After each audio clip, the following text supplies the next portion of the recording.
तारों तले जिंदगी। इस सीरीज में हम आपके लिए लेकर आए हैं हिंदी साहित्य जगत की कुछ चर्चित कहानियों और उपन्यासों पर केंद्रित नाट्य वाचन। इस कड़ी में प्रस्तुत है मुंशी प्रेमचंद का लिखा चर्चित उपन्यास मनोरमा। तो आइए सुनते हैं प्रसिद्ध उपन्यास मनोरमा का रेडियो नाट्य वाचन।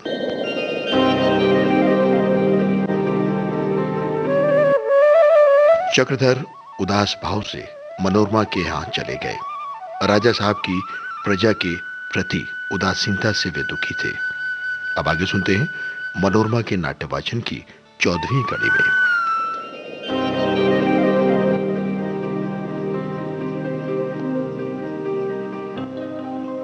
इस विषय पर फिर कुछ बातचीत नहीं हुई, लेकिन चक्रधर यहां से बढ़ाकर चले तो उनके मन में प्रश्न हो रहा था, क्या अब यहां मेरा आना उचित है? आज उन्होंने विवेक के प्रकाश में अपने अंतःस्थल को देखा तो उसमें कितने ही ऐसे भाव छिपे हुए थे जिन्हें यहां न रहना चाहिए था। गद्दी के कई दिन पहले ही से मेहमानों का आना शुरू हो गया। 3 दिन बचे थे कि सारा कैंप भर गया। दीवान साहब ने कैंप में ही बाजार लगवा दिया था, वहीं रसद पानी का इंतजाम भी कर दिया। राजा साहब स्वयं मेहमानों की खातिर करते रहते थे, किंतु जमघट बहुत बड़ा था। 8 पहर हर बोंग समझा रहता। मेहमानों के आदर सत्कार की तो बहुत धूम थी। वे मजदूर जो छाती फाड़ फाड़ कर काम कर रहे थे, भूखों मरते थे। काम लेने को सब थे, पर भोजन को पूछने वाला कोई नहीं। बेचारे सेवक रात दिन घास छीलते, सफाई करते, पानी खींचना शुरू करते, मगर कोई उनका हाल चाल लेने वाला नहीं था। चपरासी बात बात पर उन्हें गालियां सुनाते, क्योंकि उन्हें खुद बात बात पर डांट पड़ रही थी। चपरासी सहते थे, क्योंकि उन्हें दूसरे पर अपना गुस्सा उतारने का मौका मिल जाता था। बेकारों से बेचारों से सहा नहीं जाता, इसलिए कि उनकी आंखें जलती थी। दिन भर धूप में जलते, रात भर भूख में। आग में असंतोष बढ़ता जाता था। न जाने कब सब के सब जान पर खेल जाएं, हड़ताल करते। संध्या का समय था। तिलक का मुहूर्त निकट आ गया था। हवन की तैयारी हो रही थी। सिपाहियों को वर्दी पहनकर खड़े हो जाने की आज्ञा दे दी गई थी कि सहसा मजदूरों के बाड़े से रोड़ी चिल्लाने की आवाजें आने लगी।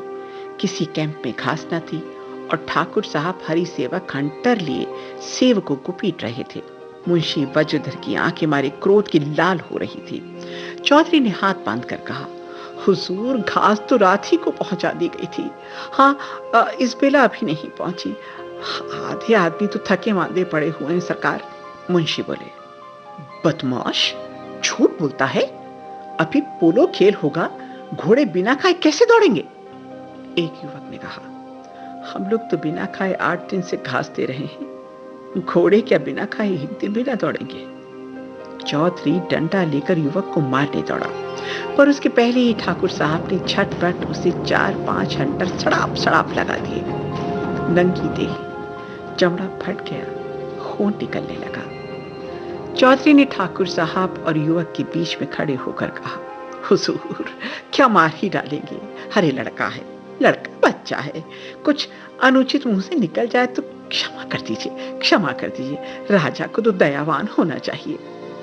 ठाकुर साहब वापस से बाहर हो रहे थे। एक सेवक का ये हौसला कि उनके सामने मुंह खोल सके, वहीं हंटर तान कर चौधरी को जमाया। बूढ़ा आदमी, उस पर कई दिन का भूखा, खड़ा होना भी मुश्किल हो सकता था। हंटर पड़ते ही जमीन पर गिर पड़ा। बाड़ी में हलचल मच गई। हजारों आदमी जमा हो गए। कितने ही सेवकों ने मारे डर के खुरपी और रस्सी उठा ली थी और घास छीलने जा रहे थे। चौधरी पर हंटर पड़ते देखा तो रस्सी खुरपी फेंक दी और आकर चौधरी को उठाने लगे। ठाकुर साहब ने तड़प कर कहा, तुम सभी अभी 1 घंटे में घास लाओ, नहीं तो एक एक की हड्डियां तोड़ दी जाएंगी। एक सेवक बोला, हम यहाँ काम करने आए हैं, जान देने नहीं आए हैं। अरे एक तो भूखों मरे, दूसरे लात खाएं। हमारा जन इसीलिए थोड़ा ही हुआ है कि जो चाहे हमें मारे, हम अपने घर जाते हैं। मुंशी जी, जिसने बौड़े के बाहर कदम रखा समझो उसकी शामत आई, तोप से उड़ा दूंगा। लेकिन सेवकों के सिर पर खूब सवार था। बूढ़े चौधरी को उठाकर सब के सब एक गोले में बाड़े के द्वार की ओर चले। सिपाहियों की कवायद हो रही थी। ठाकुर साहब ने खबर भेजी कि बात तो इन सबों ने आकर बाड़े का द्वार रोक लिया। सभी कैंपों में खलबली मच गई। तरह तरह की अफवाहें उड़ने लगी। राजा साहब अपने खेमे में तिलक के भड़कीले सजीले वस्त्र धारण कर रहे थे। ये खबर सुनी तो तिल मिला गए। क्रोध से बावले होकर अपनी बंदूक लिए खेमे से निकल आए और कई आदमियों के साथ बाड़े के द्वार पर जा पहुंचे। चौधरी इतनी देर में झाड़ पूछ कर उठ बैठा था। राजा साहब को देखते हुए रोता हुआ बोला, दुहाई है महाराज, दुहाई है सरकार, बड़ा अंधेर हो रहा है, गरीब लोग मारे जाते हैं सरकार।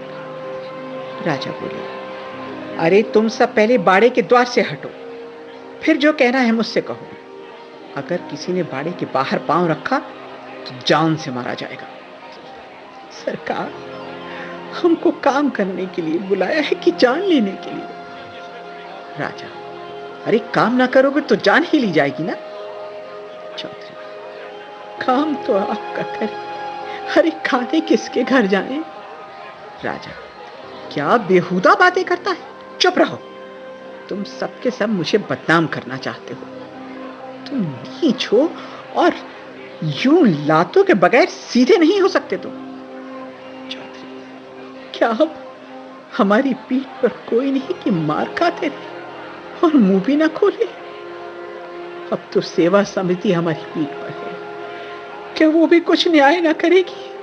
राजा, अच्छा तो सेवा समिति वालों का घमंड है? चौधरी, है सरकार, वह हमारी रक्षा करती है तो हम उस पर घमंड क्यों ना करें?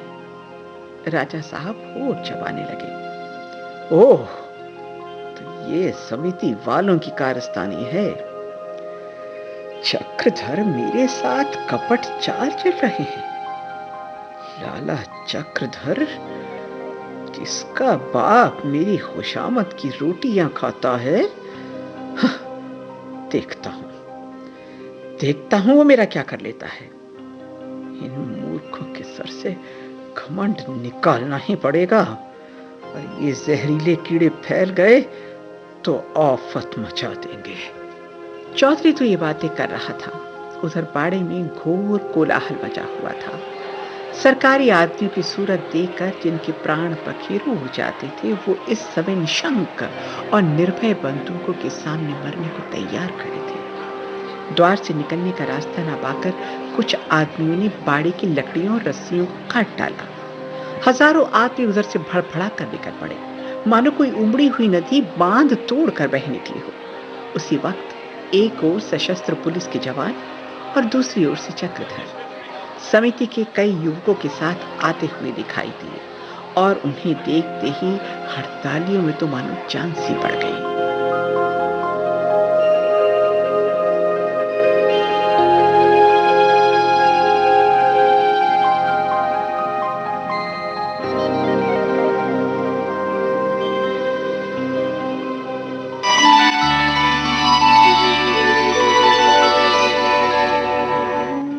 तारों तले जिंदगी क्रम में अभी आप सुन रहे थे मुंशी प्रेमचंद के लिखे उपन्यास मनोरमा का रेडियो नाट्य वाचन।